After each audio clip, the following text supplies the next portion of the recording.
Right then guys, today I will be discussing a brief history of John Connor, the leader of the worldwide human resistance. John Connor is of course the son of Sarah Connor and thought to be the son of Kyle Reese. Not only was he the leader of the worldwide human resistance, but he was also the leader of the more specialized TechCom. SKYNET, the supercomputer and mortal enemy of all of humanity, when it went online, it decided that John Connor was the focal point of the rebellion and his termination would end the opposition.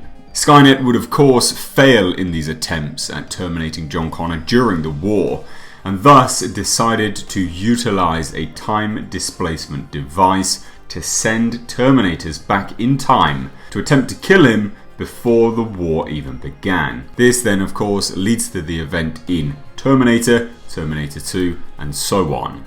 In the original timeline, John Connor and Kyle Reese were both imprisoned in a work camp that was located in San Francisco. As humanity was on the brink of extinction, John Connor decided to unite the remaining humans and taught them to fight. They then stormed the camps and overcame the Terminator guards. Much of the resistance would then be born from these survivors. John Connor then led the human resistance to the victory in the war against the machines in 2029. In order to eliminate John Connor, SKYNET then sent a Series 800 Terminator and a Series 1000 Terminator to the past to kill John Connor's mother, Sarah, and a young John Connor respectively. This then caused John Connor to send Kyle Reese, a young soldier and a reprogrammed Series 800 Terminator to the past to protect Sarah Connor and a younger version of himself, respectively.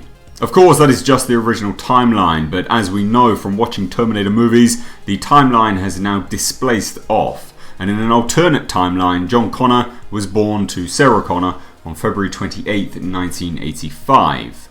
His father is thought to be Kyle Reese in this timeline. This is the timeline of Terminator 2. And Kyle Reese was thought to have been killed 9 months prior in May 1984. A Series 800 Terminator was sent back to protect John Connor from a Series 1000, which is what we see in the events of Terminator 2. John's early life was filled with training by various persons that his mother, Sarah, had met as the two lived off the grid and after the attempt on her life by the Terminator in the original film. Much of his training was concentrated on the areas of weaponry, computer technology, and espionage. When Sarah Connor was shot and captured after trying to blow up a computer factory in the early 1990s, John was placed in the foster care system and told that his mother's stories of the future were merely delusions. He was unable to cope with life in suburbia. This naturally caused John to rebel and in fact even edge towards delinquency, turning into a young criminal and receiving a police record, which included trespassing, shoplifting, disturbing the peace, and vandalism.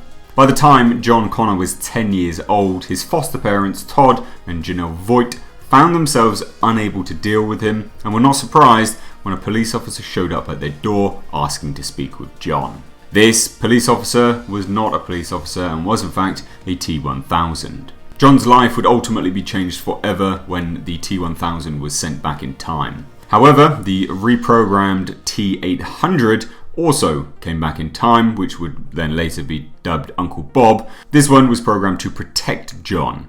John now believed his mother's story and used the protecting T-800 to release his mother from the maximum security prison she was held in. The three then decided to seek out Miles Dyson. This is the would-be creator of the neural net processor, in an attempt to stop Judgment Day before it even occurred.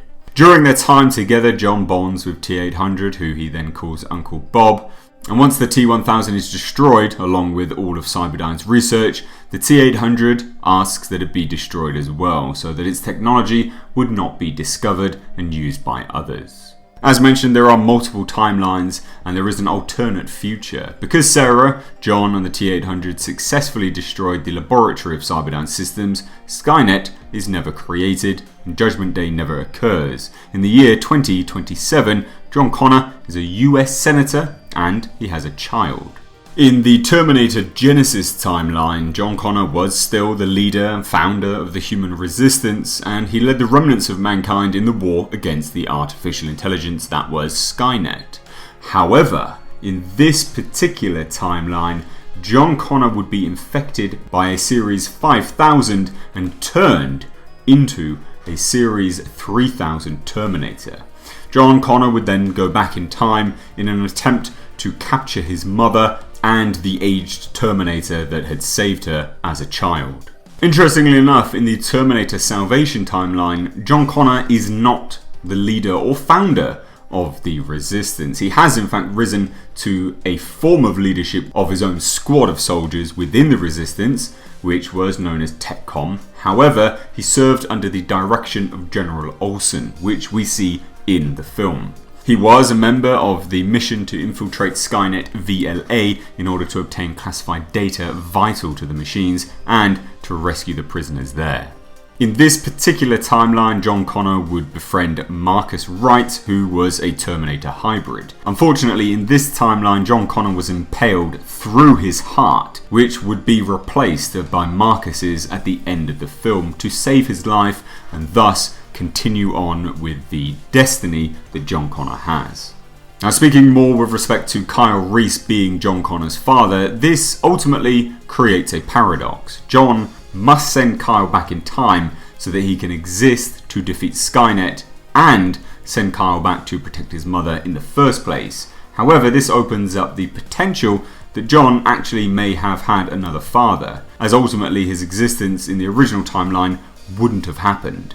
This then leads to multiple possible outcomes. The prevailing fan theory is that Sarah was dating in the first film, as evidenced by taking a phone call. It is thought that this, because the date is so closely linked to Kyle Reese's arrival, that this is in fact John Connor's true father, and it remains a secret to John Connor and SKYNET to protect the true biological father of John Connor and thus protect John Connor's existence. So guys, that is a brief history of John Connor. Have I missed some bits and pieces here and there? Absolutely, of course I have. With Terminator having multiple deviating storylines and timelines, it is difficult to keep track of it all. But of course, we are set to get a brand new Terminator film in the reboot, kind of. It's going to be a direct sequel to Terminator 2 Judgment Day. And in that film, we are said to not specifically see too much of John Connor, as evidenced by no one really being cast for the role. However, it looks to be that we will receive some flashbacks to Terminator 2 Judgment Day,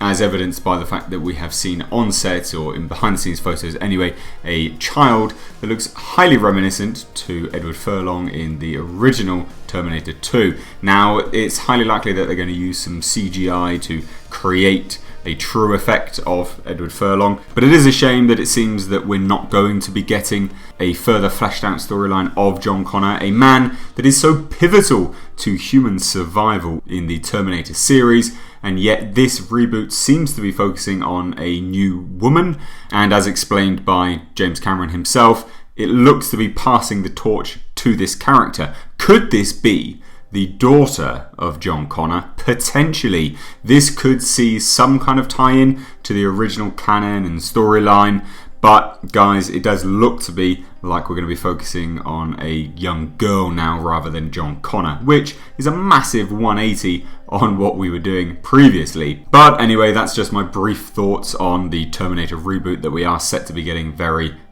soon. And it's also one of those things which adds the question of why are we not seeing the future war? It's one of those things that fans are crying out for, and yet unfortunately we've never really seen it. We've seen some kind of flash forwards and a tiny snippet of what could have been the future war in Salvation, but unfortunately one of those things that flags up the question, why are we not getting it? Why are we not seeing John Connor in full action and leading humanity in the Resistance to the future war? But that being said, I hope you enjoyed this brief rundown of a history of John Connor. If you did, give it a big thumbs up, as that really helps me out. If you're new here, hit that subscribe button to stay up to date on all the world of pop culture, movie news and some lore videos. Guys, if you don't already, please do follow me over at Twitter and Instagram at Mr. H Reviews. And as always, I've been Mr. H. I will catch you in the next video.